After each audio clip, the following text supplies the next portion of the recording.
High দর্শক বন্ধুরা, আমি অমিতাভ ঘোষ আবার চলে এসেছি থার্ড আম্পায়ারে। আজকে একটু অন্য ধরনের স্টোরি নিয়ে এসেছি। এই স্টোরিটা হচ্ছে খুদে ক্রিকেটারদের নিয়ে। ভারতবর্ষ কেন, সারা পৃথিবীতে গুটি কয়েক দেশ এরকম টুর্নামেন্ট করে। সেই টুর্নামেন্টের উদ্যোগ নিল এনসিসি, ন্যাশনাল ক্রিকেট ক্লাব। এরা আন্ডার 10 যে সমস্ত ছেলেরা আছে তাদের নিয়ে এই টুর্নামেন্টটা করল। এই টুর্নামেন্ট চলছে। এই টুর্নামেন্টের মূল উদ্যোগ হচ্ছে ছোটোর থেকে ভালো মানের ক্রিকেটার তুলে আনা। অর্থাৎ বাংলা ক্রিকেটে যেরকম সাপ্লাই লাইন দেবে, ঠিক সেরকম বিসিসিআই অর্থাৎ ইন্ডিয়ান ক্রিকেটেও কিন্তু এই লিগ কিন্তু একটা ইম্প্যাক্ট ফেলবে এখান থেকে, যাতে ভালো ক্রিকেটার উঠে আসে সেই দিকে। অর্থাৎ ভারতীয় ক্রিকেটেও একটা উল্লেখযোগ্য দিক কিন্তু উঠে আসবে এই টুর্নামেন্টের মাধ্যমে। এই টুর্নামেন্টের মেন উদ্যোক্তা কিন্তু এনসিসি কর্তা অভিষেক ডালমিয়া। অভিষেক ডালমিয়া সিএবির প্রাক্তন সভাপতি। যখন তিনি সিএবির সভাপতি ছিলেন সেই সময় কিন্তু মহিলা ক্রিকেটকে একটা নতুন আঙিনায় পৌঁছে দিয়েছেন। তো সেই অভিষেক ডালমিয়া যে উত্তর পূর্ব অর্থাৎ নর্থ ইস্ট ক্রিকেটের ডেভেলপমেন্ট পার্টে ছিলেন বিসিসিআই থেকে, সেখানেও কিন্তু একটা ভালো কাজ করেছিলেন। তারই উদ্যোগে এই টুর্নামেন্টটা হচ্ছে।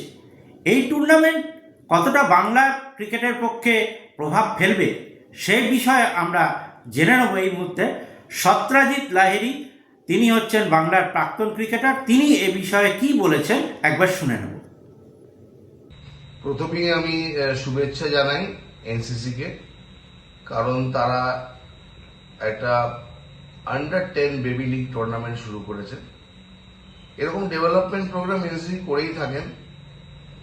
আমার এখনো মনে আছে Jagmohan Dalmiya sir, Abhishek, north east development প্রোগ্রামে I was one of the participants as a head coach, এবং আমরা প্রচুর ডেভেলপমেন্ট প্রোগ্রাম করেছি all throughout the north east. তাতে at the end of the day কি হলো, ইন্ডিয়ান ক্রিকেটেরই লাভ হলো। টুর্নামেন্টটা আমি খুব পজিটিভ ওয়েতে দেখছি অ্যাকচুয়ালি। কেন কি বাচ্চাদের আমরা এই জায়গা দেখেছি আর কি, তারা ফ্রেন্ডলি ম্যাচেস খেলে সবসময় আন্ডার 10। কারণ আন্ডার 13 খেলতে গেলে 10 বছরের ছেলেরা পার্টিসিপেট করতে পারে না।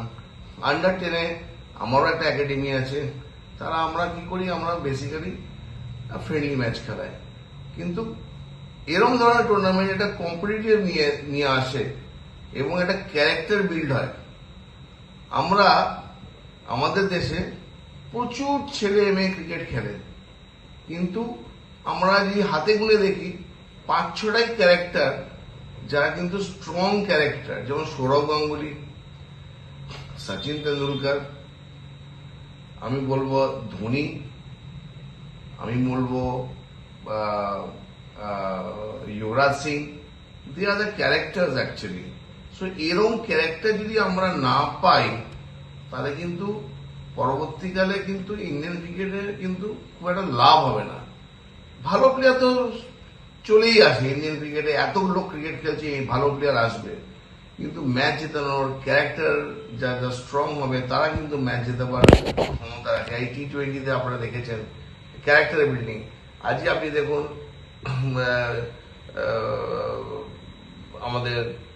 আমরা এনসিএতে যখন আমি কাজ করেছি সেই সময় দেখা গেছে যে কুলদীপ, সেখানে সঞ্জু স্যামসন, আজকে কিন্তু আমরা সেইখানে কিন্তু প্রচুর ম্যাচ খেলাতাম। আজকে ম্যাচ খেলে খেলে কিন্তু এই ক্যারেক্টার বিল্ড হয়েছে, এবং ক্যারেক্টার বিল্ড না হলে আপনি কিন্তু চ্যাম্পিয়ন সারা জীবন চ্যাম্পিয়ন হতে পারবেন না।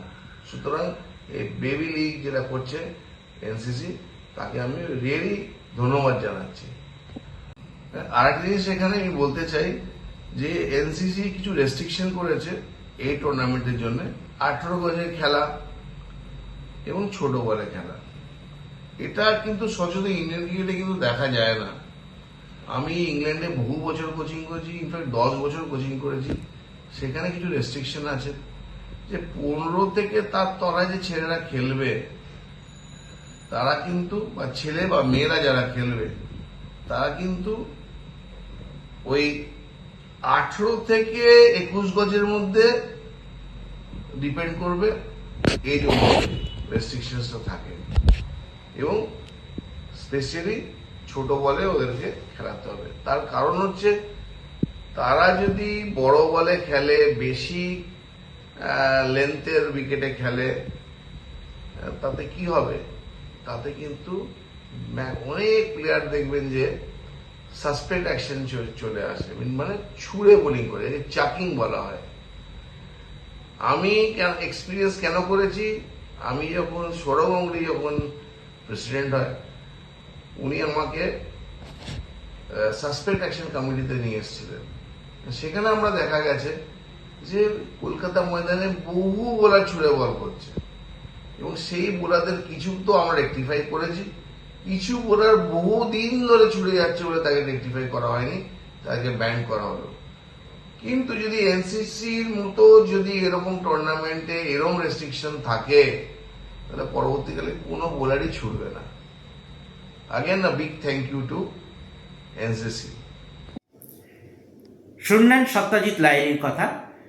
এবার আসি এই টুর্নামেন্ট কি ধরনের টুর্নামেন্ট। এই টুর্নামেন্টটা হচ্ছে আন্ডার-10 টুর্নামেন্ট। এই টুর্নামেন্টে কিন্তু 22 গজের ক্রিকেট পিচ থাকছে না। এই টুর্নামেন্টে খেলা হচ্ছে 18 গজের পিচে, এবং বাউন্ডারি হচ্ছে 40 ইয়ার্ডস, অর্থাৎ 40 গজের বাউন্ডারি।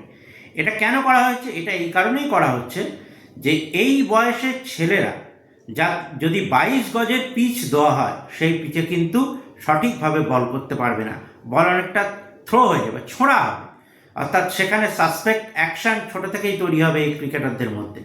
তাই জন্য এই ক্রিকেট পিচটাকে 18 গজের করা হয়েছে, ছোট বলে খেলা হচ্ছে।